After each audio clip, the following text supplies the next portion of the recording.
Greetings all, welcome back to another session here of Tuesday Talks. Today we're going to be talking about design.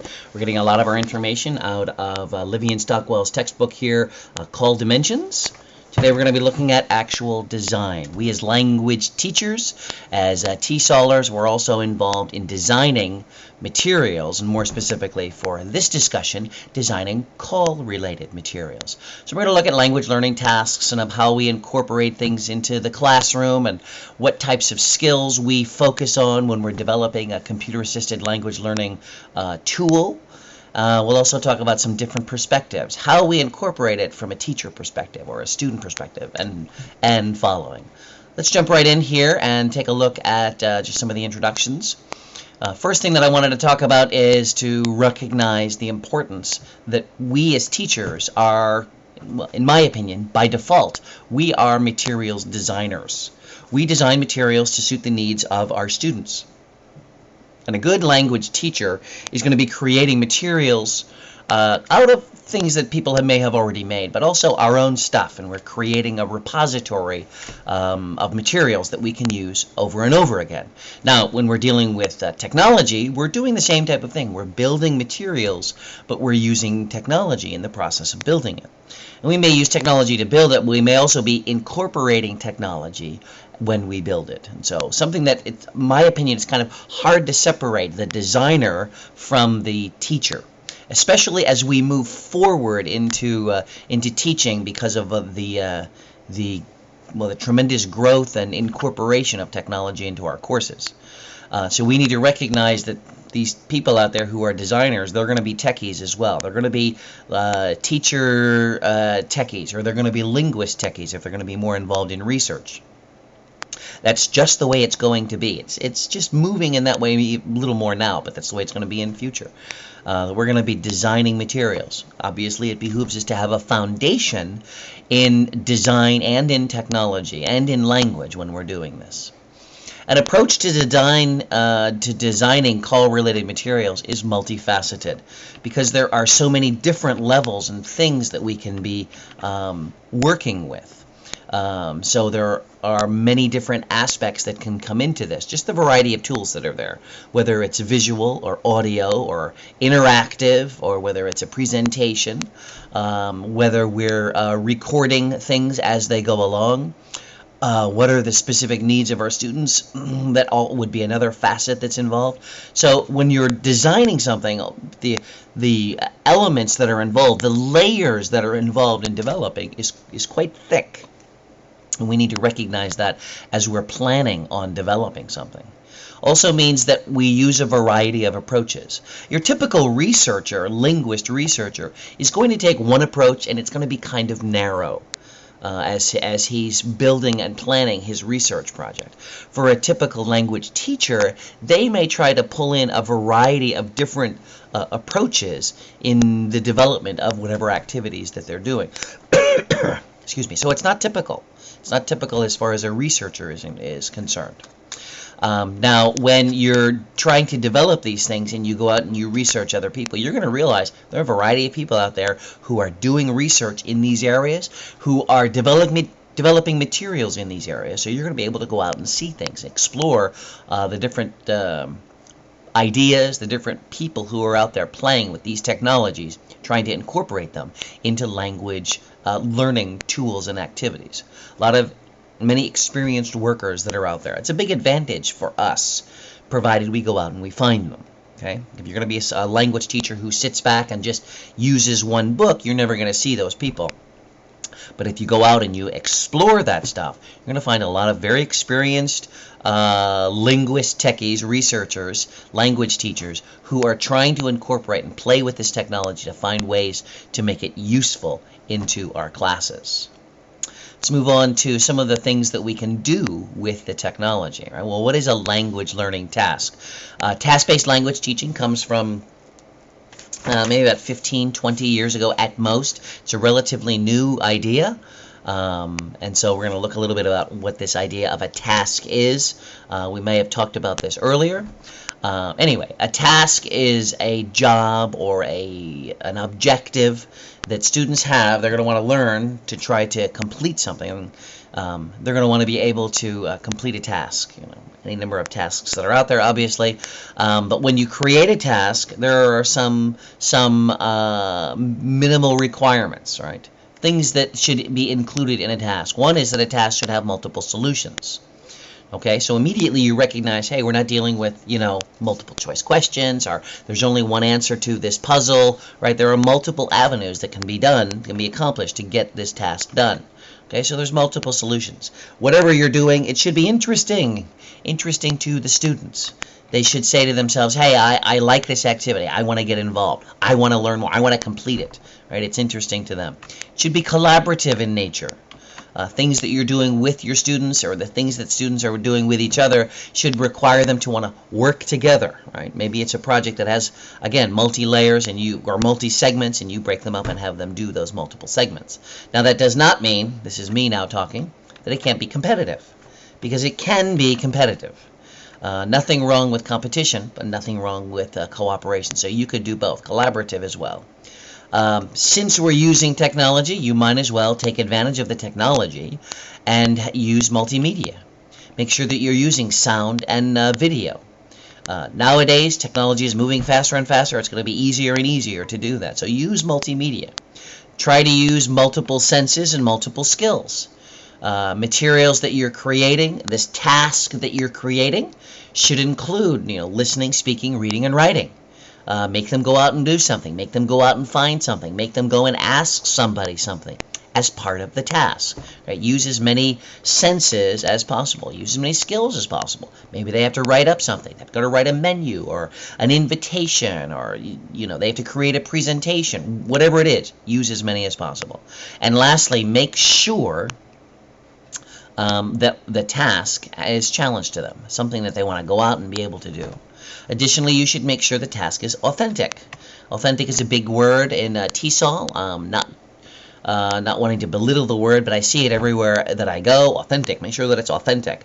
Problem is, what is authentic? What isn't authentic? I think what they generally mean is make sure that you're doing a task that is typically found in the native culture. Or make sure that you're using a task that's going to actually be useful to your students in future.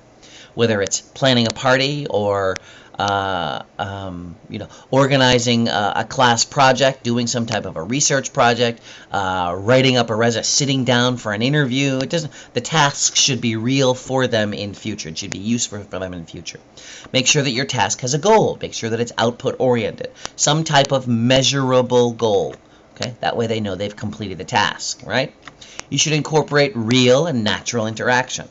Okay, so my thought is when you're going to create a task, you make sure that your students have to go out and speak to native speakers, if at all possible. Make them talk to native speakers, okay, and let the native speakers know that these people are coming, but let them go out there and use the language and interact in a real and natural way. Try, if possible, to activate background knowledge. Students have information, especially if you're dealing with adults. They have that information. They have knowledge. They have this database of information in their head already. You might as well try to use it as they try to use the second language. Lastly, I would encourage you to learner autonomy. Try to find ways to make students learn for themselves so they don't need you. As I've mentioned before, your job as a language teacher is to get yourself out of the way. Get yourself to lose your job so that they can do it themselves. The best language learner is one that's going to be doing things themselves. But they have to have the skills to be able to learn by themselves. So try to encourage learner autonomy. Do not hold their hand every step of the way.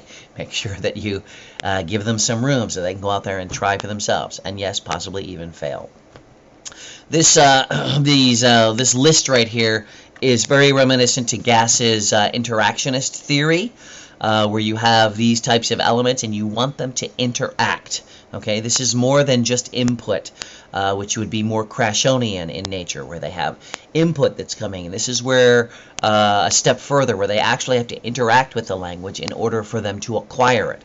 So they have to interact with the language in order to, get it into their brain, put it into their long-term memory. Okay, so we're going to remember to include these as we're trying to develop tasks. Now, as we're trying to put things into our courses, okay, we can look at ways that we can incorporate technology into the course. First of all, let's look at the higher level. We're looking at the whole course, so we're trying to incorporate it into the syllabus. It's a larger based thing, and oftentimes when you look at this, people talk about hybrid systems. When we talk about a hybrid system, we're talking about a course content management system. A course content management system is a system that's designed so that you can set up materials and set up management of the course using some type of software. And the type of software that I'm thinking of is something like what we have here, which would be an e-college system. Or maybe if you're looking at this type of a system, which is Moodle. And Moodle is a course content management system. It's a system that allows you to, it's a system that allows you to, look at that. Moodle is down. Well. It's a system that allows you to manage your grades, manage your activities, manage your attendance, check and see if people are cheating, give people advice and materials, and all these things that you can do online directly. So if you have homework that you want students to do, you can have them upload it. If you want to keep your attendance, you can maintain it online. If you want to keep a schedule for your students, you can do that online. All those types of things are available through a system like Moodle or eCollege, or the most popular of which is Blackboard. Now, when they say hybrid, really what they're talking about is half of the class or part of the class is online. Okay, part of the class is face-to-face. So maybe you might have a class and you're interacting in your classroom, learning to, maybe you're emphasizing speaking and writing or speaking and listening, and you're involved in that. But part of your homework is that part of your classwork can then be put online. Listening activities. Reading activities where they have to read and then write some writing activity. I can put some of those things online. I can have them upload homework online, practice their vocabulary online. That would be a hybrid type of system. A completely online system would be something like Phoenix University, or any other schools that have a completely online system. It's going to be a little more difficult for ESL because they do need, for the most part, that type of face-to-face interaction. But when you're trying to design a course using call-related materials, oftentimes at the higher level, they're thinking of course content management systems. As you drill down into a class, into a course, into a syllabus, you researchers and developers may focus on a specific skill. They're going to create specific call-related activities only for reading or only for vocabulary. There are places out there like Flashcard Exchange. I don't know if you've ever seen that before. Flashcard Exchange. There it is, Flashcard Exchange. Whenever I can get to it directly from here. There we are. And this is an activity that's directly designed for flashcards. Or maybe it's only writing. It's writing specific. Or it's a listening specific, like ELLO, which is, what is ELLO? I forget what this is called now. Listening online, right? English listening lesson library online. And this is your activity specifically for listening. So there you can find things like that. Maybe you can find them for the specific databases, for vocabulary, for grammar. And there's specific tools for specific activities, okay? It's not general overall type of thing, but they're specific to a particular area of study. Could be also that you're doing something that's SLA related, second language acquisition related, where you're trying to push things from short-term memory into long-term memory so they can acquire language. Maybe it's pronunciation related. Okay, but call developers, when they're designing materials, may sometimes focus on a particular area. They may focus on a particular skill, a database, or a second language acquisition area. Obviously, you can do that as well when you're starting to develop materials, if in fact you ever want to do that. Other areas that researchers and materials developers go into is something called a call tutor. A tutor is really an automated analysis system. So, for example, if you want someone to analyze your language to see if it's natural language, if you want to have something that's kind of an intelligent tutor, I've seen programs that exist where you're reading and then reacting, and as you react, as you answer the program, it senses that you know more, and so it becomes more difficult. A good example of something like this would be something like free rice, which is, where am I? Okay, right? And free rice is just a little game where you can play vocabulary, right? And so here we are at, I don't know what daddy means father. I don't know what level we're at here. We're at level 1, as you can see right here.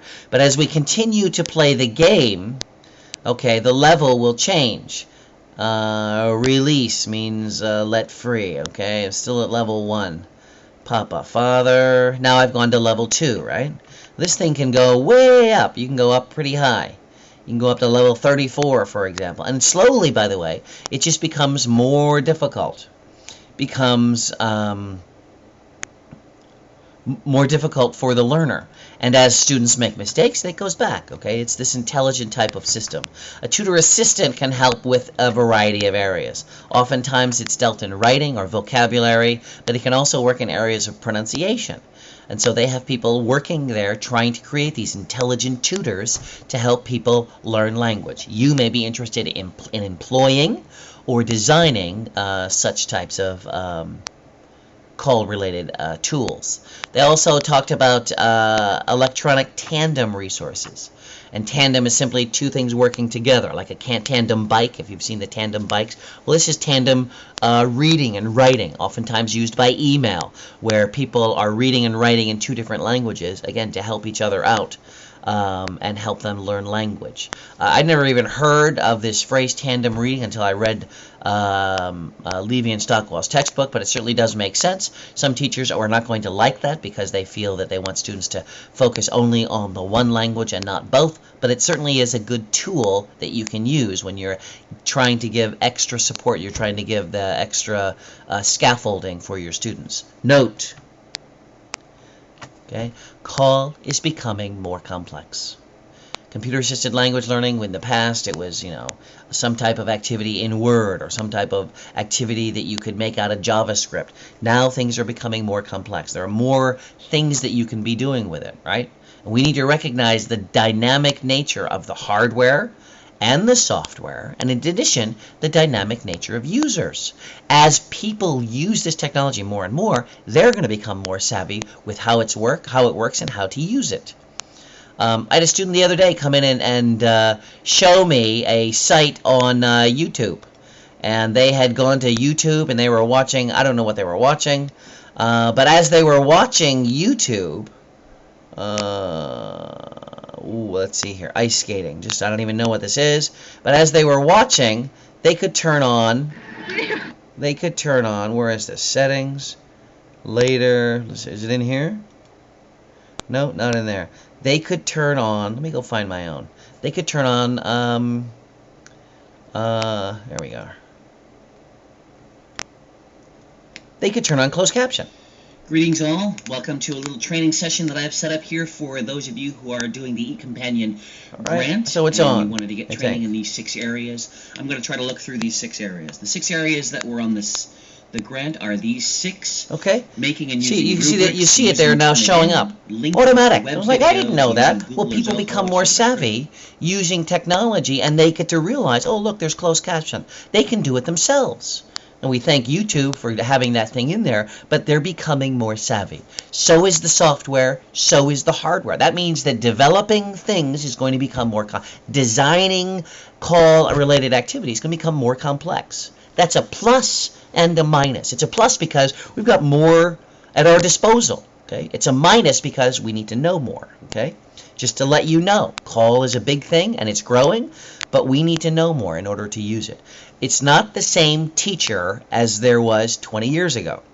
Things are changing and we should take advantage of it. Okay? I don't look at it as a negative. I look at it as an opportunity. It's a positive. Take advantage of these new opportunities.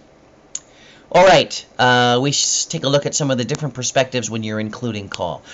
As a teacher, you have a way of looking at how do I incorporate call. As an administrator, you do. As a student, you do. We're just going to look at these different perspectives. When you're designing call-related activities, you should try to think of both the vertical and the horizontal as you're developing. Okay? Schneiderman talks about design, and he wants us to remember that it's a process. And I would agree with you, it is a process. How many software packages have you used and it's a beta? Right? It only means that it's in process. They're trying to improve and make it better. How many different flavors of Windows are there now? Or the Mac OS? They're continually improving on it. Same thing is going to be with call-related materials that you develop. And nothing is hierarchical as far as the design process. Okay? There are a variety of ways to go through this, and there's no set structure in order to develop this. Also, you should know that when you're developing these materials, you're going to radically transform it. If you're going to have you had a paper-based activity and somehow you put it online and you add audio and interaction, you've transformed this activity. So recognize that when you're going to be developing materials, you're changing the way things were. It's no longer that way anymore because you're adding more senses and you're adding interaction. You're making it a better product, hopefully, because of all these changes. And lastly, it should intrinsically involve the discovery of new goals. That when you're developing these materials, they should simply lead into more discovery of more things. If you've used things like Google before, you'll know, or YouTube. You watch something and it just leads into something else, which leads into something else, and there's a lot of discovery that's involved as we go on there. All right, from the teacher's perspective, teachers look at technology and their idea is how am I going to incorporate this into the curriculum? Okay? They want to know, do I try to incorporate this after the curriculum is made or if the curriculum is already established? How flexible is the curriculum? Can I put stuff in, or is the curriculum so rigid that I can't? Or is there room for me to move things in and out? Too rigid is not good. Too flexible is not good. The best type of a curriculum is going to be one that's flexible. One that's going to maintain the structure, but allow me to move in call-related activities into the program. When you're developing and using these call materials, try to focus on independent learning. Try to make these activities and build them or incorporate them in such a way that students will be able to do it for themselves so that they can do it without your need, which means at 2 o'clock in the morning, if they decide they want to study, they want to do something related to the course, they can do it. They don't need you. That's a big plus for call-related materials. Design it in such a way that they don't need you. Make it self-processing, self-learning type of thing. From a learner perspective, right? From the learner perspective, they want it to be fun. They want it to be easy. They want it to be engaging, right? So make call easy. Make it popular, right? Make it attractive. That's what I would say. Make it appropriate to the learner's abilities. It may look nice, right? It may seem like fun, but if they can't read what's going on, if they can't listen and understand, it's not going to be good for them. So when you're creating materials, make sure that it's appropriate to their particular level. Try to get a similar look and feel. Again, just for continuity's sake. You do that, and it's going to be easier for them to understand what's going on because you've developed a pattern for them so that they can understand. I would always recommend providing training for your students. Provide training so that they know what the procedure is, what the policy is. And so set up training in your classes for any new tools that you're going to be using. Do it, model it once, explain it, model it, practice with them in class, and when you realize they know how to do it, then you can let them go and do it themselves. Okay? In addition, employ horizontal integration. Okay? Have some form of tech literacy among the students. So teacher doesn't need to go and give them help. Another student can give them help. So we're working at this level. This student helps this student, and this student helps another student. And so we're working horizontally. Yes, we can work vertically. We can work with the teacher.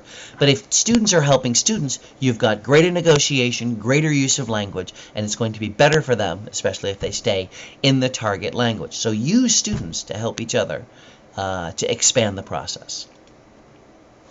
From the institution's perspective, they are looking for uniformity. They are looking for security. They are looking for ways for the institution to be able to control and manage all of this new data, right? So theirs is more of a vertical integration, even beyond that of the teacher. Okay, their primary concern is cost, centralization, and technical considerations. Okay, big one is cost, which is one reason why I love open source software. With open source software, it doesn't cost the university anything. If they have technical support already there, it's not going to matter. So cost I love. Centralization is another thing. They want to be able to collect everything into one location, be it grades or attendance or control of the resources. They want to try to centralize those things. And then, of course, there are the technical considerations. How much bandwidth do they need? So, for example, you're watching a video. I did not place this video on my employer's website because of bandwidth considerations. I put it on YouTube because YouTube's got plenty of bandwidth and they don't mind hosting it here for free, so I put it up here. But there were technical considerations. I know some schools, they don't allow you to have things like Skype, or they don't allow you to go out and check webmail from somewhere else because of technical considerations, right? From the university's perspective, there are fewer options that are given to designers. You have fewer options because they want more control.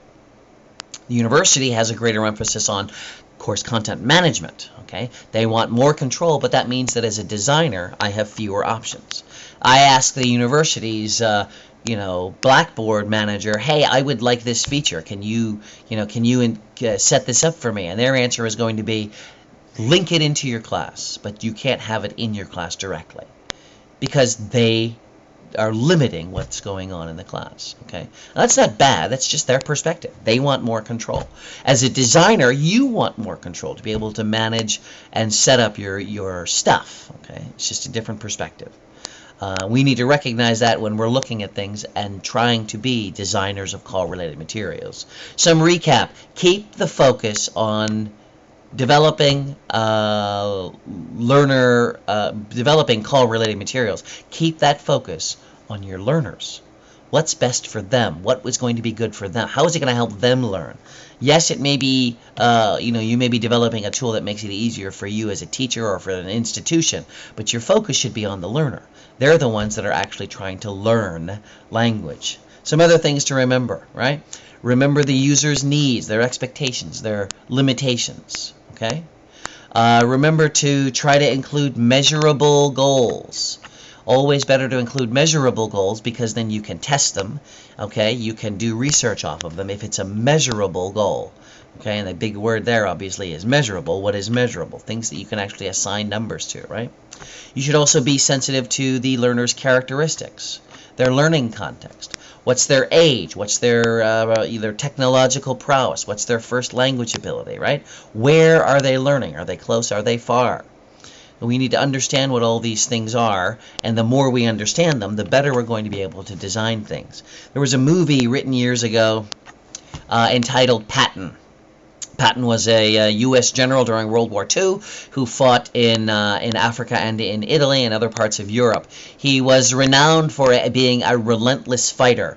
But one of the things in the movie that I liked was he was preparing to fight one of his enemies in a tank warfare, and as he was claiming victory over his enemy, he states, "I read your book. I read your book." And the interesting thing was that his enemy on the other side had actually written a book entitled Tank Warfare. And Patton read the book, and because he read the book, he was able to find the weaknesses in his attack. We as teachers want to read the book, our students, so that we know what their needs are and we can prepare for them. We want to read them, know what they need, what their expectations, their weaknesses are, so we can help them become better and stronger language learners. In addition, we should know our learning environment. We should know our audience. We should know what's the environment we're going to be using these things in. Do I have a projector? Do I have internet access? Right? Will my administration allow me to have this? Do I have ways to get information in like that? Obviously, you're going to have to work at developing a good relationship with your administrators so that you can get the things that you need/want when you're developing call-related materials. It may take time depending on where you are. But again, if you can show them the benefit of it, it's going to be better off. But you should know who they are. Additionally, you should incrementally refine. I remember when I was in high school doing theater, I had a teacher who used to say to me, what you have is good, but you can make it better. So never settle for anything less than better. I always loved him just when he said that, because I would always think, never settle for anything less than the best. No, not the best, then better. What you have is good, you can make it better. So you create a call material and try to make it better. Try to improve on it. Try to refine it so you can make it better for your students. Okay? Try to link your materials, the materials that you're developing, to some theory. Try to link it to some idea that's in the theory so that you have a foundation for what you're building. Obviously, if you're going to be doing some type of research, action research, materials testing, test it, retest it, revise it, test it again, right? And be creative. There are so many things that are out there, and you see a new tool and you think to yourself, how can I incorporate this into my classes? You see a new tool and you think, I can use this in my class with my students. Be creative with those things. That's all for this particular chapter, for this particular talk here on Tuesday Talks about design and designing call-related materials. If you do have any questions, please let me know. If not, have a nice